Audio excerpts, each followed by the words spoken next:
Vielen Dank. Und vielen Dank, Wolfgang, für diese ganz netten Anmoderation. Na, ich freue mich, hier zu sein bei deiner Sendung, Wolfgang Trepper und Feinde, wobei ich ihm gleich gesagt habe, passt eigentlich nicht, weil wir, die Franzosen und die Deutschen, wir sind nicht mehr Freunde, wir sind nicht mehr Feinde, wir waren Feinde und jetzt mittlerweile, wir sind sowas von guten Freunden. Wir sind übrigens unterschiedlich und es gibt so viele Vorurteile, die Sie möglicherweise haben gegen die Franzosen, die nicht stimmen und deshalb habe ich gedacht, Wolfgang, ich komme in deiner Sendung, um das ein bisschen so zurückzurücken. Zum Beispiel, ihr denkt wahrscheinlich, viele von euch denken, oui, die Franzosen, die sind so total gut drauf, die haben da Freude drauf und so. Denkt ihr, oder? Ja, aber das ist, was ihr nicht wisst, wir sind das depressivste Volk der Welt. Ist kein Witz, ist wirklich, das ist, also, habe ich hier bewiesen, ich habe eine Statistik, wir nehmen am meisten antidepressiva Tabletten, nehmen wir am meisten, pro Kopf nehmen wir. Was? Pro Kopf, ja, das sind Tabletten. Ja? Wenn das Zäpfchen wäre, das wäre pro Arsch. Aber das sind...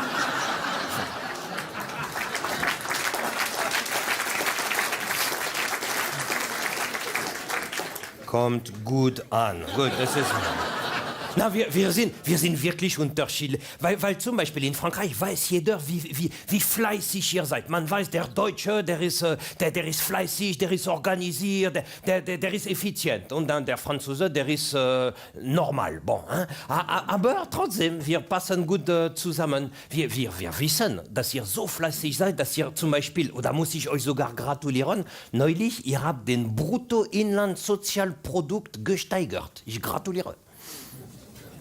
Es macht euch geil, sowas.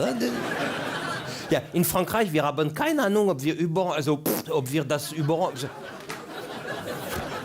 Wir wissen nicht, ob wir überhaupt ein Bruttoinlandssozialprodukt haben. Weißt du, uns interessieren andere Dinge. Aber gut, also jeder dann sein, obwohl, also wir sind verwundert, wie gut ihr seid. Hein?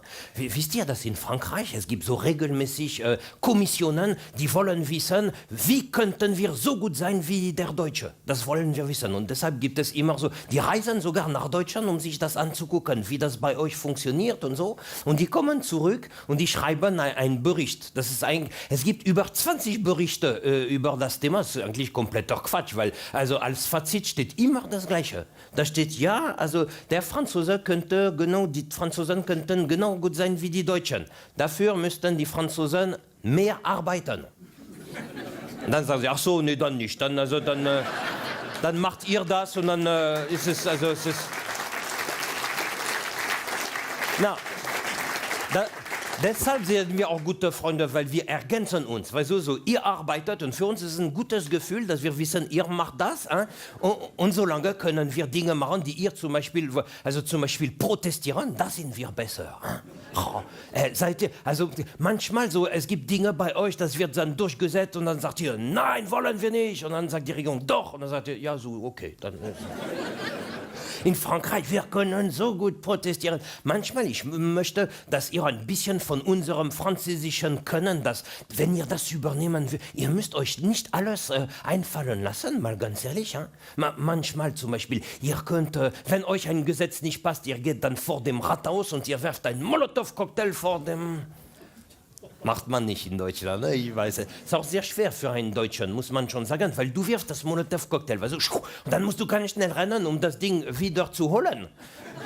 Wegen den Flaschen Pfand, weißt du,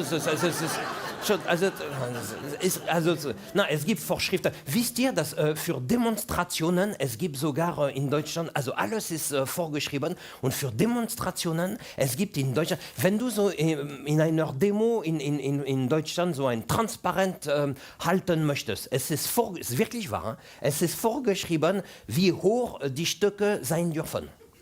Und es ist nicht die gleiche Höhe, ob du den Transparent vorne oder an der Seite zeigen willst. Ihr habt echt an alles gedacht. Ihr seid so fantastisch. Ja? Dass Vorschriften in Deutschland so wichtig sind, habe ich sowieso gleich am Anfang, als ich in Deutschland war, habe ich sofort bemerkt, weil, es war einer der ersten Tage, wo ich in Deutschland war, vor ganz, ganz vielen Jahren. Ne? Und ich kam an und das waren die Dinge, wie heißt das nochmal, die Verkehrsschilder. Voilà. Weil bei uns in Frankreich gibt es auch Verkehrsschilder, aber bei uns, das ist mehr so Dekoration. Weißt du, so, So, eine rote Ampel in Frankreich, das ist ein Vorschlag. Und dann kommst du in einem Land an, wo es gibt nicht nur rote Ampel für Autos, sondern auch noch für Fußgänger. Ich bin komplett durcheinander gekommen. Ich habe Fehler gemacht. Den größten Fehler, den ich gemacht habe, das war übrigens gar nicht weit von hier. Ich bin bei Rot gegangen, obwohl ein Kind war da. Ja, alles gut, ist lange her. Den Fehler mache ich. Ich habe sofort bemerkt, dass es ein Fehler ist. Sofort. Weil der Typ, der hat seine Zigarette aus dem Mund rausgenommen. Und der hat mich sowas von angebrüllt. So, hey, du bist kein Vorbild für die Kinder!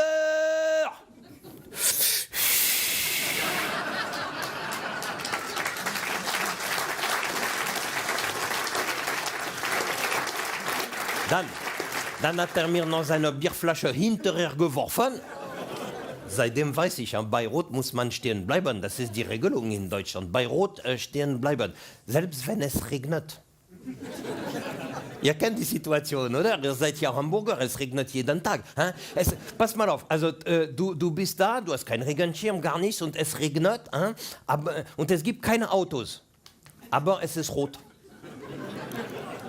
Du weißt, was ich meine. Es regnet so richtig, also volle Pulle. Du bist total nass und so. Hier siehst du 800 Meter kein Auto. Hier seit 2 Wochen fuhr kein Auto. Aber es ist rot, du musst stehen bleiben. Damit die Kinder sehen, wie man sich vorbildlich eine Lungenentzündung holt. Das ist die Regelung. Das ist ganz einfach letztendlich. Bei Rot stehen bleiben und basta. Ich weiß nicht, warum ihr damals die Berliner Mauer gebaut habt. Eine rote Ampel hätte es auch getan. Manchmal, ihr seid so. Aber es ist egal, Wolfgang, weißt du, ich liebe es, hier in Deutschland zu bleiben. Es ist für mich wirklich weil die deutsch-französische Freundschaft, das ist für mich, das ist sowieso ein Thema, was schon länger da ist. Wissen Sie noch, damals zum Beispiel, als Jacques Chirac, Sie wissen noch, oder? Jacques Chirac, ein Komiker aus Frankreich, ja? Jacques Chirac und Angela Merkel, die hatten damals so richtig wichtige Symbole für die deutsch-französische Freundschaft dann gesetzt. Und dann kam Nicolas Sarkozy, der Kleine, und der hatte auch mit Angela Merkel, der hatte auch so ganz wichtige Dinge gemacht. Dann kam François Hollande und Angela Merkel, auch da hatten die ganz. Jetzt ist Emmanuel Macron und Angela. Wir bemühen uns für Abwechslung, ihr schickt immer die gleiche. Also das ist also. Gut, aber ihr macht, was ihr wollt. Die deutsch-französische Freundschaft ist nicht nur etwas Abstraktes, sondern das ist das, was Europa endlich mal wieder nach vorne bringen kann. Also ich weiß, was ihr jetzt meint, oui, Europa, das nervt und so. Und gar keine Frage, es gibt viele Dinge, die nerven in der EU. Also das will ich nicht bestreiten. Zum Beispiel bei euch, das ist immer die Gurken. Ihr sagt, oui, die Gurkennormen, das nervt, die EU und so. In Frankreich, niemand redet über die Gurkennormen. Niemand. Aber wir sind auch genervt gegen die EU. Bei uns, das ist wegen den Kondomen, weil es gibt auch eine Norm für Kondome von der EU. Das wurde übrigens von den Deutschen diktiert. Ja. Das haben wir übernommen und seitdem fühlen wir uns sehr eingeengt. Aber wie auch immer, also man kann natürlich, und es gibt ganz viele Gründe, warum man gegen die EU dann genervt werden kann, gar keine Frage, ja.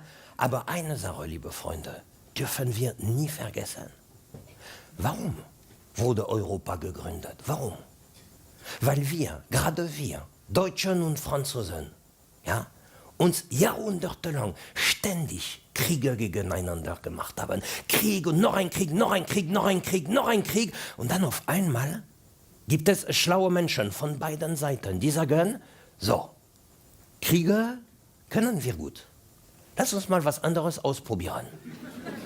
Wie wäre es mit Frieden? Und deshalb wurde Europa gegründet. Es ist nur ein Experiment. Bitte nie vergessen, nur ein Experiment. Und seit 70 Jahren, ganz neu in unserer gemeinsamen Geschichte, gab es noch nie. Seit 70 Jahren machen wir uns keine Kriege mehr, wir leben in Frieden. Ich weiß nicht, wie Sie das sehen, aber von mir aus können wir sehr gerne dieses Experiment ein bisschen länger laufen lassen, oder?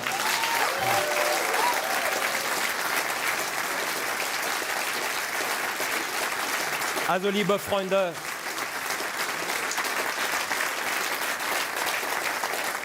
bitte Nie vergessen, wenn ihr eine Gurken esst oder ein Kondom benutzt, dann macht ihr was für den Frieden. Vielen Dank.